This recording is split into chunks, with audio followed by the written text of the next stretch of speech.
Hey, and welcome to another day of me putzing around and working through grief and taking care of chores and trying to feel like myself again after the death of a parent and a bunch of other kind of chaotic life changes that all happened in a very compressed time frame.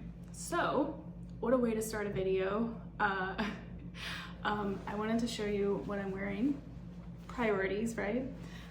This is a little brown corduroy blazer thing from Muji. And then underneath, oh my God, here's proof that I voted like a month ago. That's funny. That's, you know what, I'm gonna keep that there because that's important. This is like a pinstriped poplin shirt from Weekday, which is a Swedish brand. I got this in Denmark. And then this shirt is also from Denmark. It's from Males Snegel. If you know, you know. They make a lot of striped stuff.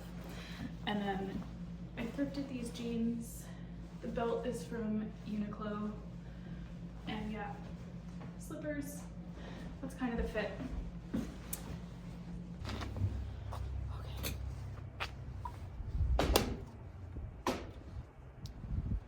Product placement. So this is the very performative, trendy book that I got. Because I'm trying to read more, and I felt like this was the only way I would actually sit down and read something, because it's really intriguing and seems kind of mind-numbing. So anyway, I'm gonna eat my soup and read this.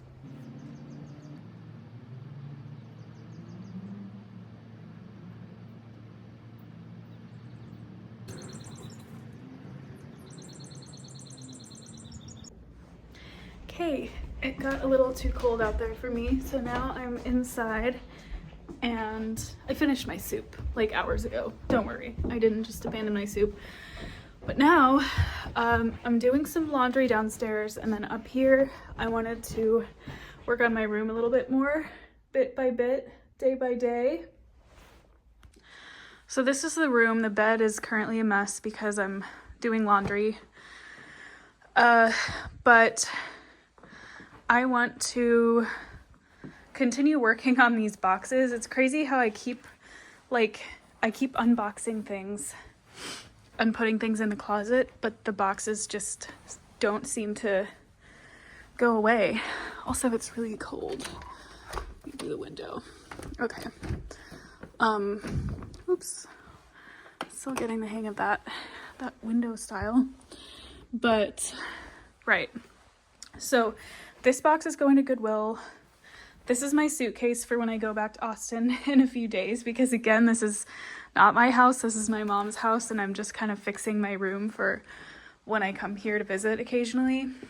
But I need to start working on all of this and like actually getting stuff out of the way, because tomorrow I have 2 desks arriving. I'm gonna put one here, like against that wall, and the other one there against that wall, and that's gonna be our desks. And so I need to clear out space for that. I want to utilize this rack and probably move this clothing rack over against that wall, just because it feels kind of cluttered here, like right up against the window.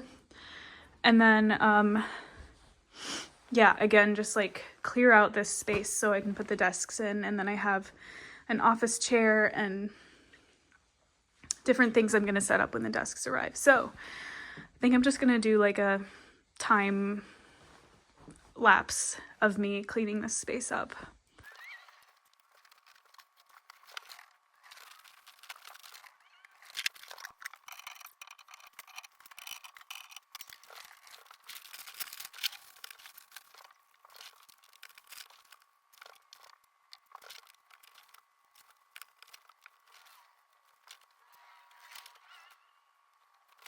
Okay, so if you don't mind the huge mass of bedding on my bed, I'm gonna go through some of my like kind of fanciest, bougiest clothing items, and I'm gonna put them on this rack behind me.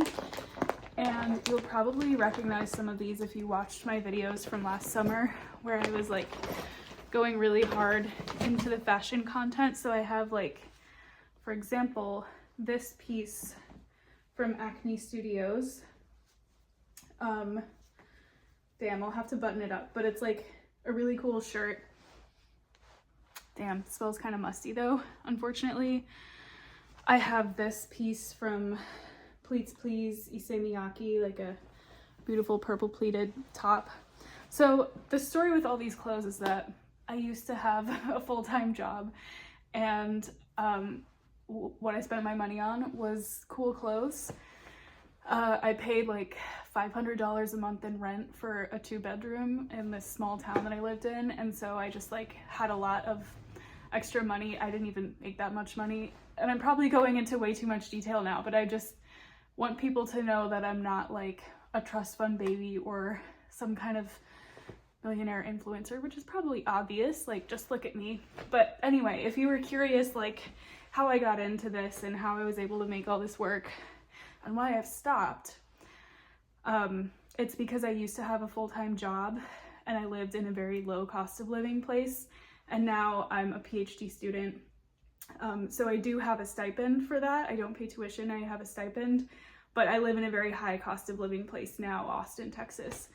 And so, and I have like all the clothes I need. I really enjoy these pieces, even though I don't wear them too often. So anyway, that's kind of the story, and I'm gonna go through each one and then hang it up on my little special display rack.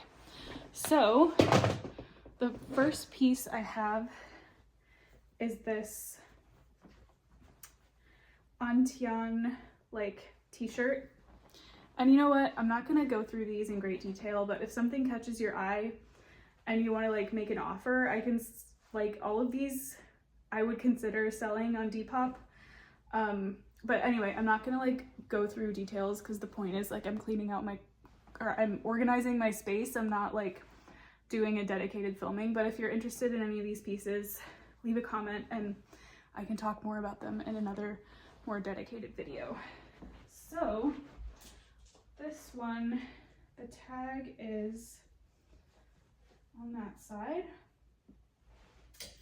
and it's got this little tie, so we'll just tie it there to make it more secure.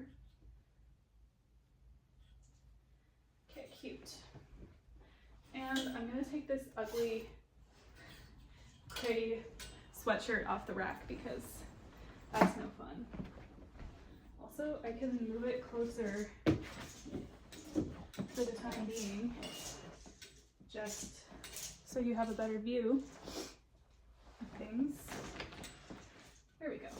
Okay, next up is this Acne Studios velvet cow print shirt, which I've never worn out. If somebody wants to invite me to a fancy event, I will wear this, I promise.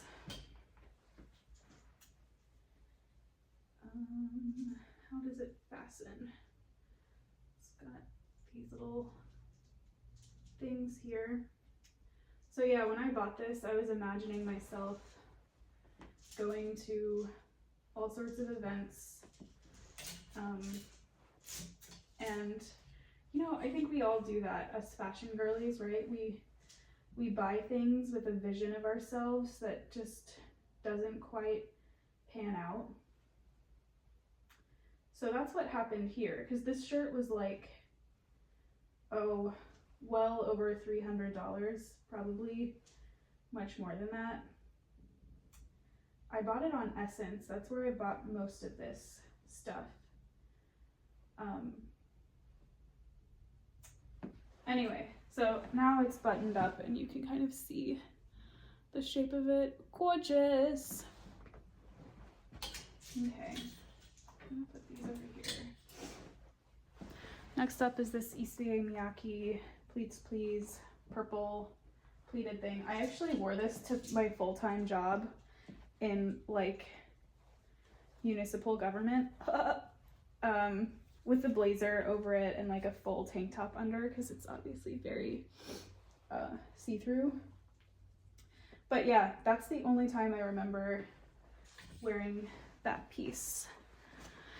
And it's funny, like, I've lived in a handful of different places since the phase in my life where I bought all these things, and so they've moved around with me over the years, and the more I take them out, the less they spark joy. Also, this is like a dress from Kowtow. It's really long, but the straps are super strappy, and I don't want them to like break or get frayed or anything, so I'm just gonna fold it in half and let it hang like this. And this is how I like put it up anyway in all my apartments, and it just like kind of pisses me off. I'm gonna have to do that with this one too. This is from Theory. Really cool geometric print. I actually wore this to my cousin's wedding. Tiniest straps I've ever seen. I honestly don't know how they're even stuck on there, but I'm gonna use these little things to hang it up. And yeah, when I see my stuff hanging like this, it's so depressing, and it makes me not want to wear it. Oh man, it's so ugly. I don't know, do you guys have this too, where just like the way something is hanging turns you off and makes you not want to pick it up and wear it? Because I have that problem really bad, and like I keep saying, I've spent so much money on these clothes, and I don't wear them. It's really bad. Okay, this dress is from Serapis, which is a Greek brand. It's like a satin patterned dress. I thought I would wear this to a wedding, but the body dysmorphia got in the way. And by the way, like, I'm okay. I'm okay. I'm a very confident, happy person. I'm just like half being funny and half being vulnerable because I'm so comfortable with the way things are now. I'm comfortable with my past spending habits, comfortable with this goofy little burden I've put on myself. Okay, this is from, oh God, what's the name? Julia Hewer. If you guys know Blackbird Spy Plane, the woman writer for Blackbird Spy Plane, I think her name is Erin. I know that she has this skirt too, which makes me feel pretty cool for having it. I also wore this to my office job in municipal government. That was the job that enabled me to buy these things. And yeah, that was a scary day. Scary day, because I was scared to wear this. It was like a big statement, dude. Okay, this is actually one of the more recent ones. I got this like last summer. It's from R13. It's a beautiful satin flowy dress that I'll probably get some wear out of. Like, it's actually a reasonable purchase, I think.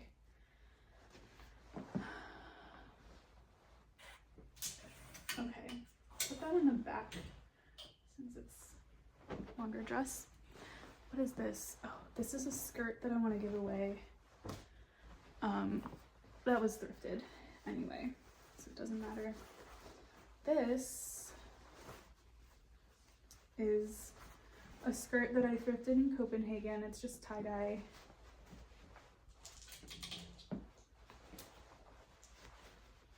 Never worn it. Never ever worn it. It's a damn shame. Okay. Ooh, I have worn this a number of times. This is freaking gorgeous skirt from $63.97. This was definitely in a couple of the videos I made last summer. It's got a waistband, or like a drawstring waist. But yeah, it's just like a big rectangle sewn into a tube. And it's got this gorgeous print, super colorful, easy to wear, good for hot days. So this was a good purchase, but a lot of these, you know, you're getting my real impression now of these items. Some of them were good purchases, I guess. Some of them not so much. Okay, this one is honestly I'm still so attached, and this still sparks so much joy, but I've never worn it. It's from a C103, and it's just this like chiffon, bright pink printed dress with lace kind of panes, I don't know the word, sewn in, and it doesn't fit very well on a hanger, but I'll try to get it on here. Okay, cute. Never worn this. Don't think it would really look good on me, but it's, I do like to have it around. These are from 63.97, and they're just like, what do you call it? Satin. Why can't I think of the word? Yeah, whatever. Satin like patterned pants. And I'm gonna actually put these in my pants pile because I'm trying to limit this to like shirts and dresses.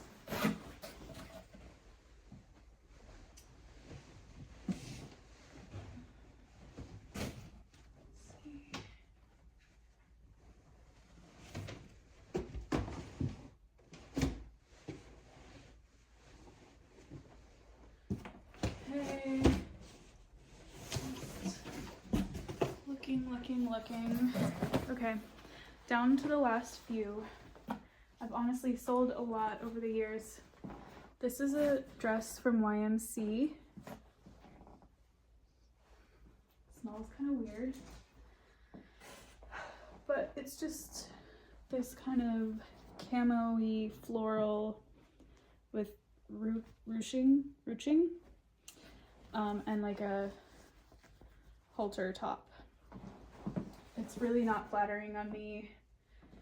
I wish it looked better, because this is another one that's like actually somewhat practical for summer days, especially in Austin, but I'm just not tall enough, so it looks weird on me.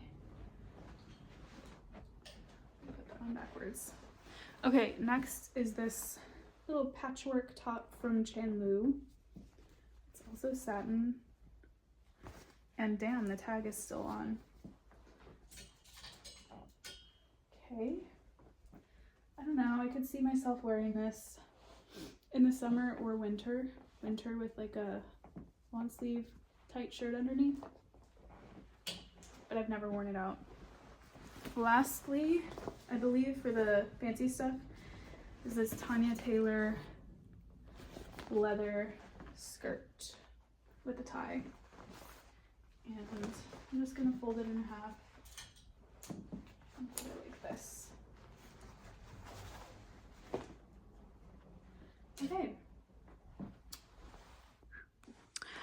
Okay, so I moved the clothing rack over to this wall. Makes the room feel way more cramped, so I'm gonna have to find a better place for it. I could put it in the closet, but that would block this window, which is like one of my favorite things about the house and my room. So I don't know what to do. But anyway, this is the closet. I have like frequently worn jackets going here. I did a little tour of these in one of my recent videos. I have some shoes going up here. I think this is a shoe rack. I don't know. It like came with the house and can't think of any other use for it. Maybe pants you could put along there folded. There's my Goodwill box. This stuff I can move out easily because it's just a suitcase. This I will have to go through next. Don't really know what that crap is. This box is stuff that like would be better suited in some kind of drawer situation. So I think I'll just keep it in the box for now and stash it in the closet. But yeah, progress, I guess. I don't know. Hey, so it's the next day and I'm looking super haggard, but I wanted to show you that I built these desks. So now we have 1 and 2. No chairs yet, but we're working on that. That'll be the next step. And actually, the final step will be getting Wi-Fi in this house. You know how much I would love to just sit here and do my work that I need to do today. But I can't because we don't have Wi-Fi yet. And so I'm going to be walking to a cafe and I'm getting ready to do that now. Still in my PJs. But I'll talk to you when I'm dressed and walking to the cafe. Here's my look. It's unfortunately very matronly. It's just this army green dress from Uniqlo with a little bit of cinching at the waist. I could do it further, but that's not the vibe. I have it buttoned to the top. And then I'm gonna wear these little socks, which are also from Uniqlo, oops, with my Blundstones. And that's the vibe, you know, it's a little matronly, but we are in a small town right now, and I'm still gonna look banging. So anyway, that was diabolical. But I also wanted to share just 2 little nuggets of wisdom that I thought of when I was getting dressed, just about the loss of a parent and such. One is, during grief, there will be times when you feel like, yes, I'm getting back on my feet. This is great. I'm feeling like myself again. I'm so excited for the day. I'm feeling so good. And that moment is exactly where something's going to hit you. So you actually, I don't know, maybe this is bad advice, but right now my thinking is like, when I get in that headspace, I'm actually making myself really vulnerable.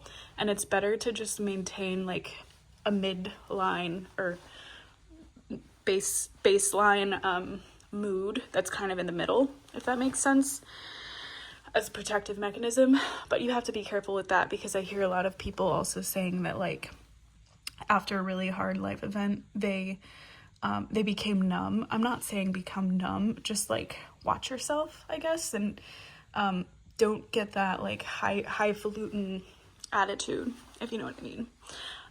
Anyway, and then I had something else I wanted to share, but it's just about kindness. So like I'm thinking about, you know, emailing my professors like why I've been gone for weeks, and emailing my school to get like my death of a parent event verified and stuff, because that's the kind of sick thing you have to do when this stuff happens. It involves a lot of paperwork and communication, which I didn't really anticipate the amount that would be required. And so anyway, so this is for people on the other side, when you're interacting with somebody who's coming to you and saying, hey, I've had this crazy life event and I need help with like the logistical aspects of it.